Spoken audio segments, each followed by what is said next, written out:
Hello बच्चों, कैसे हो आप सब।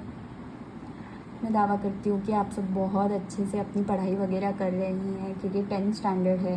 सो आपको टेंशन भी रहेगा, पर टेंशन इतनी लेने की ज़रूरत नहीं है क्योंकि अभी स्टार्टिंग है। आपके पास बहुत टाइम है अपना पोर्शन कवर करने के लिए, सिलेबस कवर करने के लिए, एक्स्ट्रास आपके क्वेश्चन पेपर्स वगैरह कवर करने के लिए। सो अब इतना टेंशन मत लीजिए। ओके, सो आज हम करने वाले हैं साइंस 1 चैप्टर नंबर 2 चैप्टर करने वाले हैं हम लोग। वो है पीरियोडिक क्लासिफिकेशन ऑफ एलिमेंट्स। इसको हम पार्ट्स में करने वाले हैं। सो आज मैं आपको स्टार्टिंग के 3 टॉपिक्स बताने वाली हूँ। ओके, सो स्टार्ट करते हैं वीडियो। उससे पहले प्लीज़ लाइक, शेयर और सब्सक्राइब कर देना वीडियो को, ताकि ये बहुत सारे स्टूडेंट्स के पास पहुँच सके जिनको नीड है, जिन्हें क्लासेस नहीं लगा सकते, ट्यूशन्स नहीं कर सकते, उनको please. Okay, let's start. Periodic classification of elements. Elements क्या हैं? एलिमेंट्स हैं मेटल्स, नॉन मेटल्स जो हम यूजुअली यूज़ करते हैं ना घर में। स्टील हो गया, एल्यूमिनियम हो गया, गोल्ड, सिल्वर, ये सब क्या है, इसको हम एलिमेंट्स बोलते हैं। ओके, बट पहले हमारे पास ना ऐसे क्लासिफिकेशन था नहीं। एक 1800 ईयर्स पहले की बात बता रही हूँ मैं आपको। सो तब हमारे पास सिर्फ 3 टाइप के एलिमेंट्स थे। पहले तो 2 ही टाइप के एलिमेंट्स थे, मेटल्स और नॉन मेटल्स। ठीक है, और उसके बाद डिस्कवरी करने के बाद उसके बाद पता चला कि अच्छा, मेटलॉइड्स करके भी एक एलिमेंट है हमारे पास। जो मेटलॉइड्स में 2 मेटल्स को मिक्स वगैरह करके वो मेटलॉइड्स रेडी करते हैं।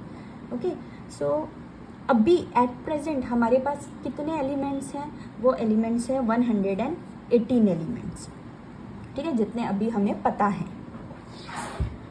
और elements initially were classified into groups of metals, non-metals and non-metals. As the knowledge of about elements and their properties went on increasing, different scientists started trying out different methods of classification. जैसे जैसे और पता चला metals के properties के बारे में, उनके केमिकल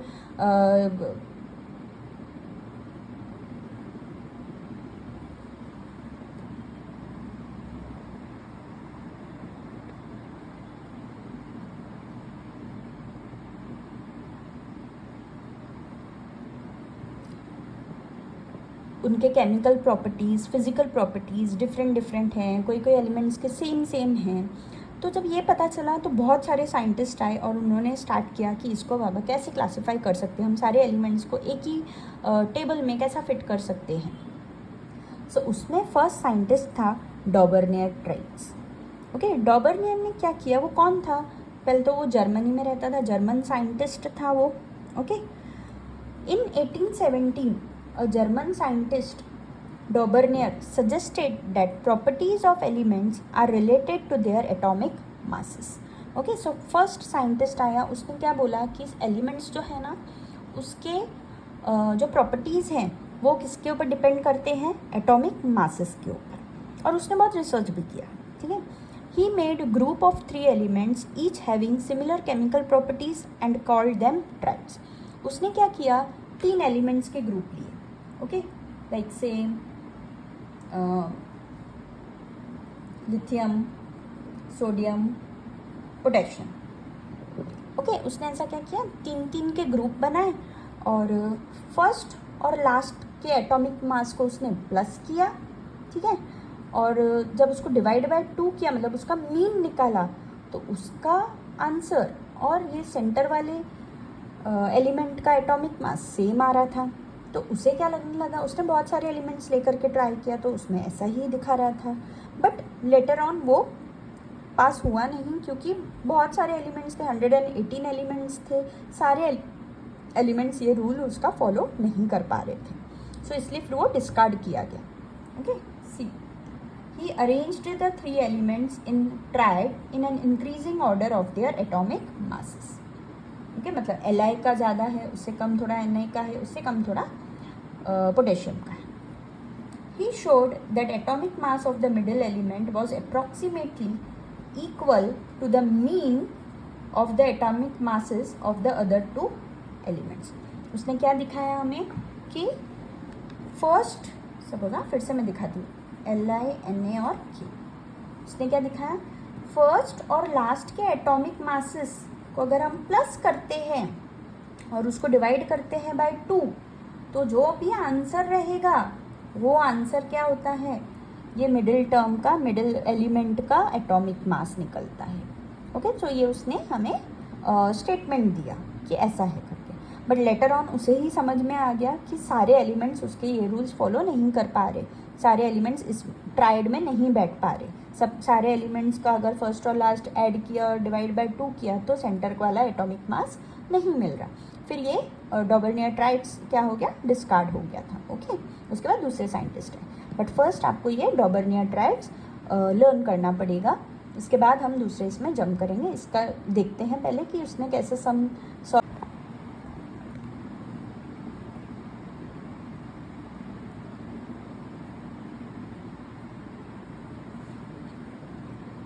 ओके, सो प्लस करते हैं इनको। 6.9 प्लस 39.1 को अगर आप प्लस करोगे तो क्या आंसर आएगा, आंसर आने वाला है 46.0।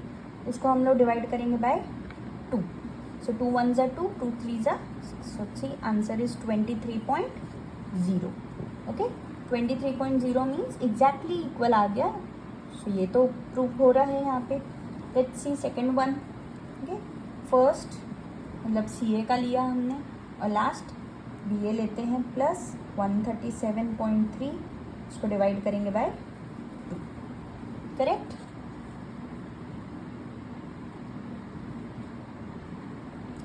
अच्छा, दोनों को प्लस करेंगे तो आंसर आएगा हमारा 177.4 डिवाइडेड बाय 2। ठीक है, इसको डिवाइड करेंगे तो आंसर आ रहा है हमारा 88.7। ओके, अप्रॉक्सीमेटली इक्वल आ रहा है। उसने वर्ड यूज़ किया हुआ है ऑलरेडी कि अप्रॉक्सीमेटली इक्वल रहेगा करके। एकदम इक्वल आंसर आएगा ऐसा नहीं है, अप्रॉक्सीमेटली मतलब पॉइंट में डिफरेंस रहेगा या एक नंबर आगे पीछे रह सकता है। Let's see third one.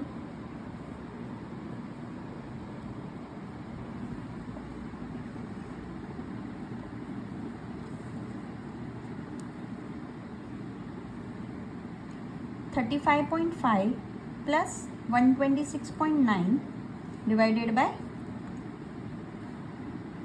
सो इन दोनों को प्लस करने पे आंसर आता है 162.4 डिवाइडेड बाय 2। सो इसको करेंगे तो फिर आंसर आता है 81. सी ना,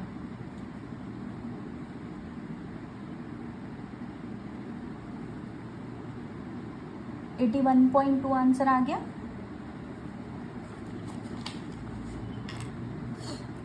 81 और 79 में ज़्यादा ही डिफरेंस है थोड़ा। ओके, सो ये भी नहीं फॉलो कर पा रहा था उतना। लास्ट चेक करते हैं। 24.3 प्लस 87.6 अपॉन, इन्हें प्लस करोगे तो आंसर आएगा 111.9 डिवाइडेड बाय 2। इसको आंसर सॉल्व करोगे तो आंसर आ रहा है 55.95। ठीक, देखो ये तो बिल्कुल नहीं फॉलो करता।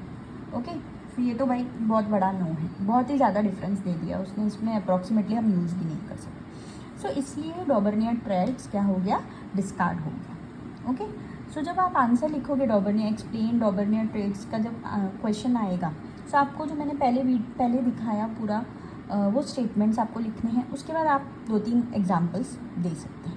ओके, राइट वाले एग्जाम्पल्स देना, रॉन्ग वाले एग्जाम्पल्स देने की ज़रूरत नहीं है।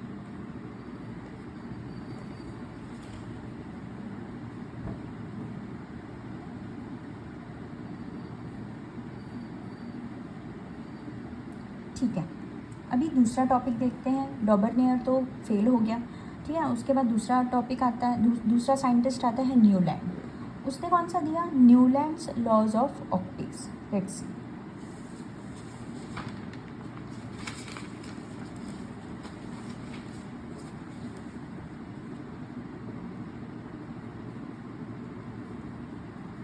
अच्छा,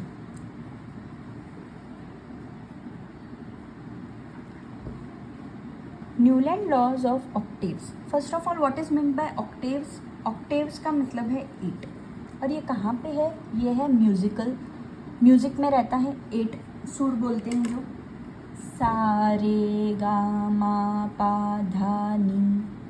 ओके, ये हमारे 8 सुर रहते हैं, इसी को हम बोलते हैं ऑक्टेव्स। सो न्यूलैंड ने एलिमेंट्स के बीच में कुछ ऐसा ही देखा, 8 नंबर कुछ उसको लगा कि अच्छा ये तो ऐसा हो रहा है, ये केमिकल प्रॉपर्टीज इससे मैच हो रहे हैं। सो उसने क्या किया,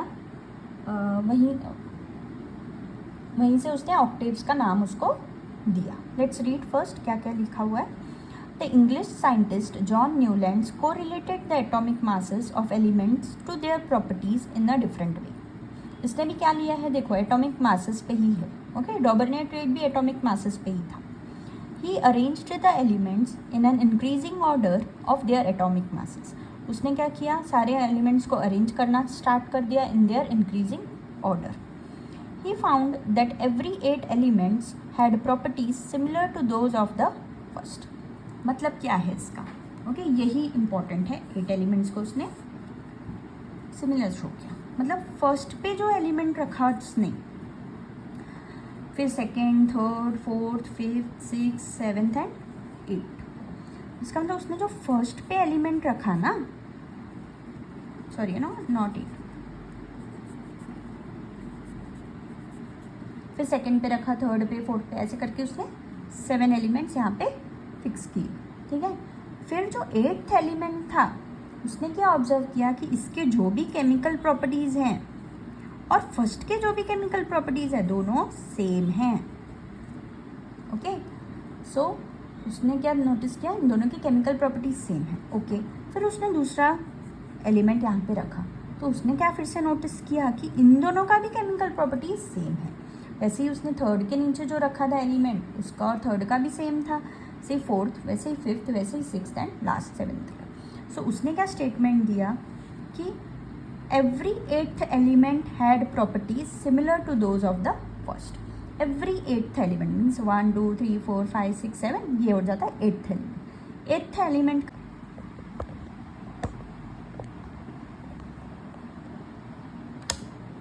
यस, तो उसने ये स्टेटमेंट दिया कि जो भी 8th एलिमेंट है उसका और फर्स्ट का सेम। यहाँ से भी अगर मैं 8th एलिमेंट लेती हूँ 1 2 3 4 5 6 7 एंड 8, सो 8th एलिमेंट का उसके ऊपर वाले से जो भी केमिकल प्रॉपर्टीज़ है वो सारे सिमिलर आते हैं। सो उसने क्या बोला, उसने ऑक्टेव्स का नाम इसलिए दिया क्योंकि ये 8th एलिमेंट में सेम आ रहा था, मतलब सा रे गा मा पा धा नी सा आता है फिर से, okay. See 1 2 3 4 5 6 7 and then 8th element फिर से 8th सुर को मैच करता है, ओके। सो इसलिए उसने वो लॉज ऑफ ऑक्टेव्स करके उसको नाम दिया था, okay. Dear students, I hope you understood these 2 topics.